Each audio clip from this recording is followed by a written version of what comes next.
అందరికీ నమస్కారం. నేను గోంగూర పచ్చడి చేస్తున్నాను.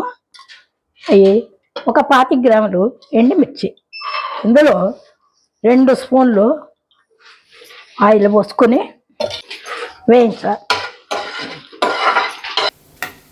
వేగిన ఎండుమిర్చి వేరే ప్లేట్లో వేసుకొని ఇప్పుడు గోంగూర మగ్గించుకుందాం. ఇందులో కొద్దిగా వాటర్ పోసుకొని మూత పెట్టుకొని ఒక 10 నిమిషాలు మగ్గించుకుందాం. ఒకసారి గోంగూర ఉడికిందేమో చూసుకుందాం. వాటర్ లేకుండా దగ్గరకు వచ్చే వరకు ఉడికించుకోవాలి. గోంగూర దగ్గరకు వచ్చింది, ఉడికింది. దించుకునేది పచ్చడి చేసుకుంది. వేయించిన ఎండుమిరపకాయలు రోట్లో వేసుకొని ఉప్పు కాబట్టి సాల్ట్ ఎక్కువ పడుతుంది. 2 స్పూన్లు సాల్ట్ వేస్తుంది. దంచుకో.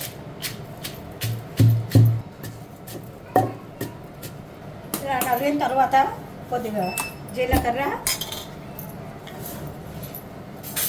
ఒక 10 ఎల్లుల్లిపాయ రెమ్మలు వేసుకొని మళ్ళీ ఒక్కసారి ఇలా దంచుకోవాలి.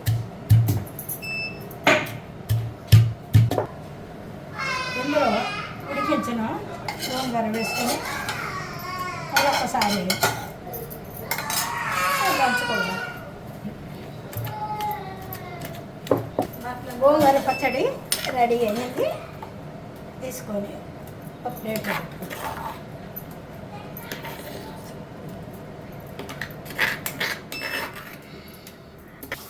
గోంగూర పచ్చడి రెడీ అయ్యింది.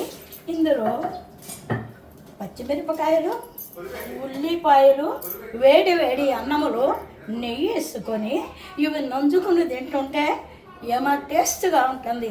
మా తాతగారు, మా నాన్నగారు దీన్ని ఆంధ్ర మాత అనేవారు. మాత అంటే అమ్మ, అమ్మ అంటే ఎంత ప్రేమో ఈ గోంగూర పచ్చడి అంటే వాళ్ళకంత ఇష్టం. మాకు కూడాను. మీరు కూడా ఒకసారి ప్రయత్నించండి.